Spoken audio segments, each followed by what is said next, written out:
தோழமைகள் அனைவருக்கும் என்னுடைய வணக்கத்தை தெரிவித்துக் கொள்கிறேன். நான் உங்கள் தோழி நகைச்சித்ரா. என்ன சீக்கிரமாவே மேரேஜ் பண்ணி வச்சுட்டாங்க. ஏன்னா என்னோட குடும்ப சூழல் அது. அதுக்கப்புறம் குழந்தைங்க பிறந்தாங்க. அவங்கள செட்டில் பண்ணி இப்ப கிட்டத்தட்ட 50 வயசு ஆயிடுச்சு. இனிமே நான் நினைச்ச எந்த விஷயத்த செய்ய முடியும், என்னால நான் நினைச்ச விஷயங்களை அச்சீவ் பண்ண முடியுமா அப்படின்னு சொல்லிட்டு உங்களுடைய கோல்ஸை நீங்க தள்ளி வைக்கிறீங்க. அவ்வளவுதான், கால் போன போக்குல இருந்துட்டு வெந்ததை சாப்பிட்டுட்டு நம்ம காலம் கூப்பிடும் போது போயிருவோம் அப்படின்ற ஒரு மென்டாலிட்டியில இருக்கக்கூடியவங்களா நீங்க. அது மட்டும் இல்லாம நிறைய தடவை நான் வந்து ட்ரை பண்ணிட்டேன். இப்ப வரைக்கும் நான் நினைச்ச ஒரு கோலை அச்சீவ் பண்ண முடியல, நிறைய ஃபெயிலியர்ஸ் தான் பாக்குறேன் அப்படின்னு சொல்லிட்டு ஃபீல் பண்ணக்கூடியவங்களா நீங்க.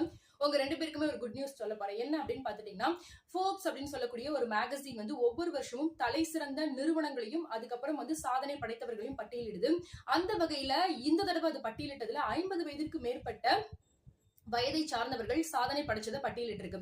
அதுல வந்து கிட்டத்தட்ட 50 வயதுக்கு மேற்பட்டவர்கள்ல 50 பேர் லிஸ்ட் பண்ணதுல கிட்டத்தட்ட 3 பேர் வந்து பாத்தீங்கன்னா இந்தியர்கள். அந்த 3 பேருமே வந்து பெண்மணிகள்.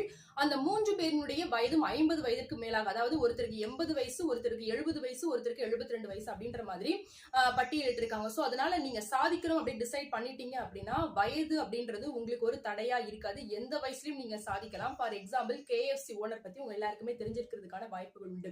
அதனால என் வயசு போயிடுச்சு, வாழ்க்கை போயிடுச்சு அப்படின்னு ஃபீல் பண்ணக்கூடிய உங்க ஃப்ரெண்டுக்கு இந்த வீடியோ மறக்காம ஷேர் பண்ணுங்க. இது போல நிறைய அப்டேட்ஸுக்கு கமெண்ட் பண்ணுங்க. சேனலை மறக்காம சப்ஸ்கிரைப் பண்ணுங்க. இந்த வீடியோ பிடிச்சிருந்ததுன்னா லைக்